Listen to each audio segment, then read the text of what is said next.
What is good, Raider Nation, man? Today, I got us a good video for you guys today so we can understand how the Raiders can get out from negative $8 million in cap space this year to plus or minus $40 million in cap space so that we can make those, those good changes for our defense and for our offense. A little bit in our offense.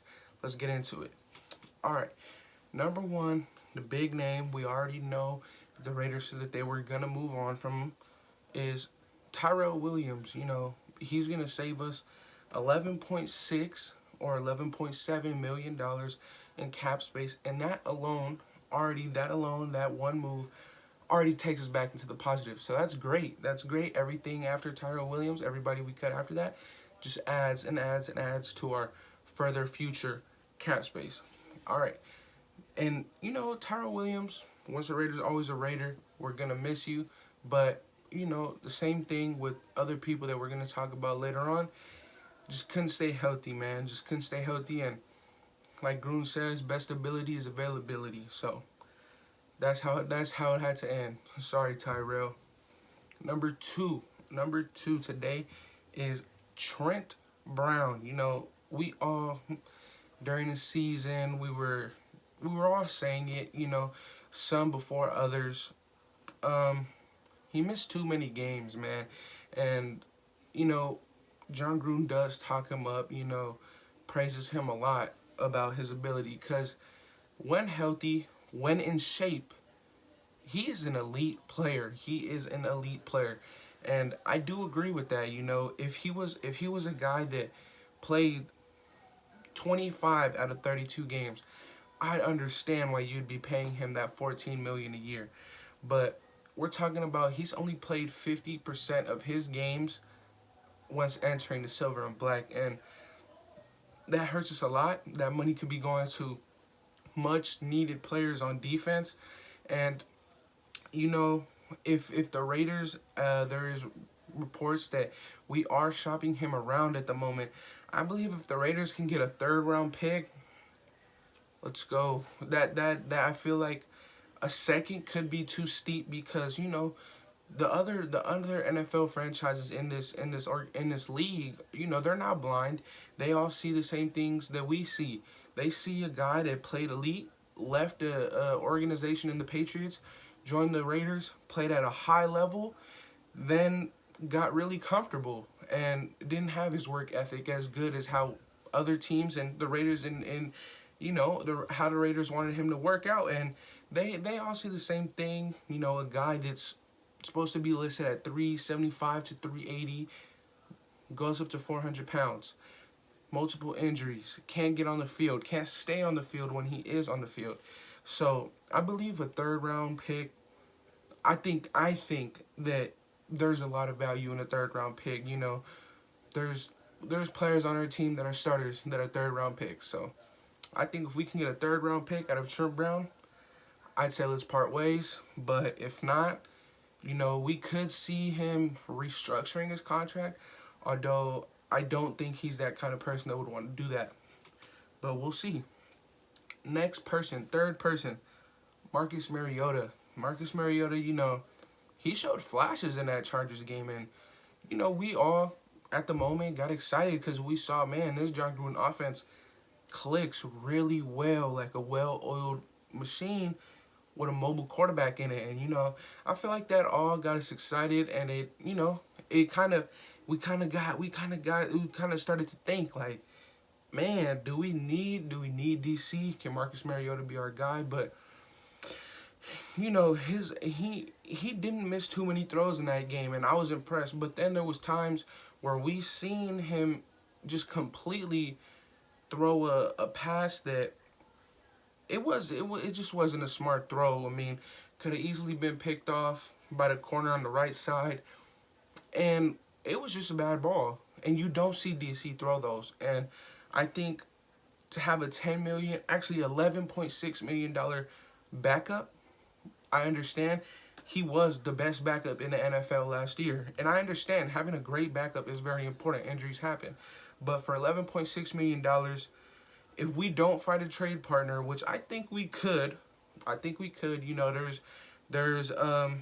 there's developing rumors about Patriots, the Washington football team, but at the end of the day, those are all rumors. And another guy just like Trent Brown, if we don't get a trade partner, you could look to restructure those guys. But are those guys going to be on the field? That's what hurts us.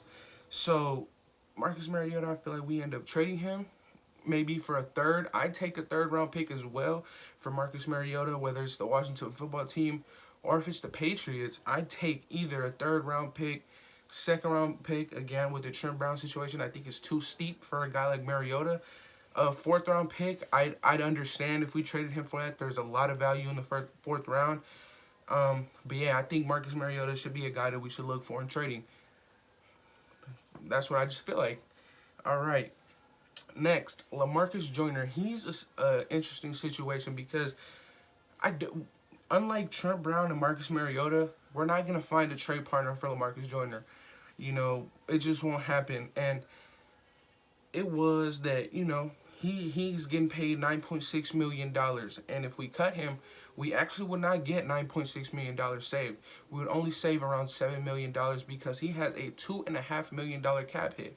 So when we do cut him, or in the instant that he does get traded, we would still owe him $2.5 million. So that is why out of the $9 million that he would get paid if he were to stay on the Raiders this year, we would only actually save $7 million. So that's a fair amount. $7 million cutting Lamarcus Joyner. I completely understand it. You have young guys, Amik Robertson, that I feel like can really, with a good offseason, an actual training camp, with our new coaches, all this kind of stuff coming in, I think a guy like Amik Robertson can succeed.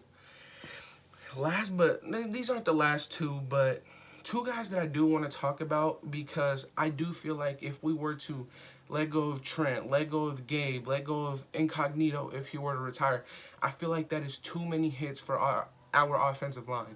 So what I feel like we should do is ask Gabe Jackson and ask someone else, I'm going to talk about it a little bit after this, to restructure their contracts.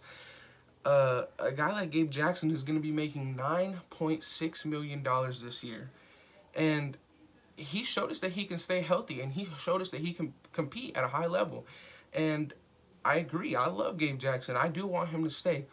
But almost $10 million for a guard, that's an extreme expense in the NFL, especially when the cap is getting lower due to our pandemic. So I feel like if we can restructure a guy like Gabe from coming down from $9 million to $7.5 or $7 million, and we can make $2 million, I think that's fine. You know, give him the money the year after.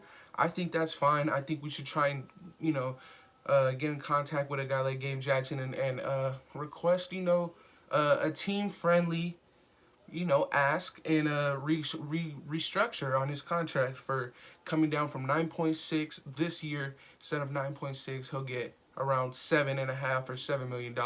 And in that way, we make $2 million to clear up cap space this year. So the last guy that I do want to talk about briefly is Carl Nassif, man. I think the money he makes as a rotational guy is too much. He definitely is not a bad player. He would come in, you know, Gruden did not take shots, but, you know, kind of put it out there that he felt like maybe his work ethic, I think it was between a couple of 2 weeks, he felt like it wasn't there. And that's why you saw guys like Arden Key get an increase in their reps for those 2-3 weeks, while Carl Nassif was dealing with his toe injury. And when he came back, John Gruden straight up said he felt like the work ethic wasn't there. So you saw the increase in the other guys' snaps. But Carl Nassif is going to be making a lot of money. And I feel like if we can do the same thing with Gabe Jackson, you know, as for a restructure, which I do think that out of those two guys, we could get a restructure. You know, Gabe has been with us for the same amount of time as DC. I think Gabe loves the silver and black, and I think he would do that for us if it were to be requested. And with Carl Nassif, I do feel like he likes this organization. I do feel like he would want to stay. So I would see us get another $2 million in a restructure with Carl Nassif, and I feel like that would be perfect. So the last thing I want to talk about is if Richie does retire, okay, if Richie does retire, we're gonna get an extra $5 million in cap, which is great, is great. But the reason why I feel like for us, I would prefer Richie to want to come back and play out his last year is for the simple fact that for $5 million, who are we gonna get in free agency that's gonna be at his caliber when healthy for $5 million? Who can we get truly that will help our our offensive line the way that he does? So I hope that Incognito comes back and is healthy, because I really do like Incognito. I feel like he helped, like I said, I feel like he helps a lot with Colton Miller. I really do. I feel like he's a great mentor. But if Incognito does leave, if he retires, we do save $5 more million in cap. And I understand. We've seen how well John Simpson did play at the back end of the season. He got his shot. And honestly, I did see a good amount of improvement in those last couple games that he did get a lot of snaps.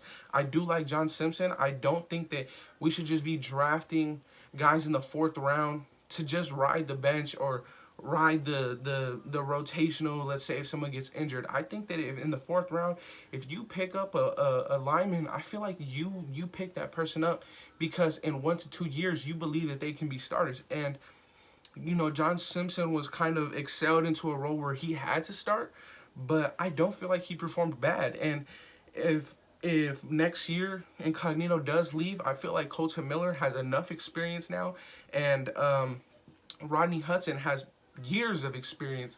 And I feel like if John Simpson is sandwiched in between the two at left guard, I feel like John Simpson can make a huge step in his possibilities of being a starter for this Raiders offense.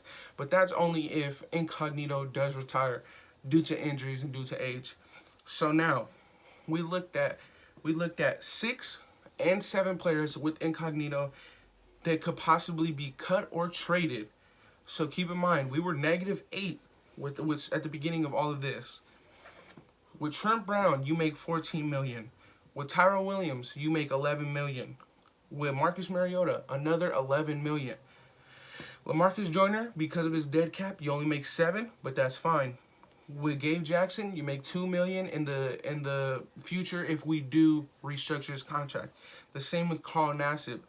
So if Incognito weren't to retire, with just those cuts and possible trades and restructures, you would make $36 million freed up in cap space, and that's after the -8 is taken out.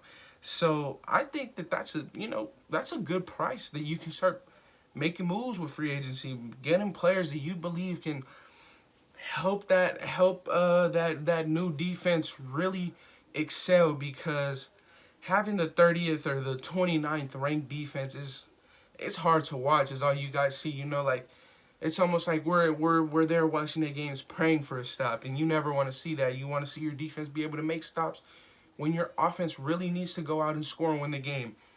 So $36 million with all those guys either traded, cut, or restructured, and it would be $41 million if Incognito were to retire. $41 million, that is a pretty penny to enter free agency. On top of that, this is a new stadium, a new franchise. Everything is new about this. I believe that will attract more free agents to come our way. And I do think that for the simple fact that it's new stadium, I think no state taxes in Vegas, I do think that attracts players a lot more. So maybe those players that we do look at in free agency would come in for that slight $1 cheaper or $2 million cheaper, for the simple fact that they'll be getting most of their contract and not being taxed so much from their other cities and places that they're playing in. So I do feel like if that were to happen, $36 million get out of the cap, and boom, if Incognito retires, like I said, that's $41 million. And I feel like that's more than enough to get our defense from the 30th or 29th ranked defense into the teens, man. Whether it's 19, 18, 30th is just unacceptable. That's why you see like a guy, Gunther, that was a DC and now is a senior defensive assistant, who found a way to get a job in Minnesota. So I hope Minnesota does good with Gunther. But we got new beginnings with Gus Bradley, and this is how I feel like we can also, you know, take advantage of our contracts that we have here to be able to restructure, cut, or trade these guys, you know? And yeah, I mean, let me know what you guys think in the comments, man. Let me know if there's any other people that you think we should cut or trade, maybe restructure as well, or if there's any of these guys that you think we should keep. Let me know in the comments, man, and that's it for today. Thank you.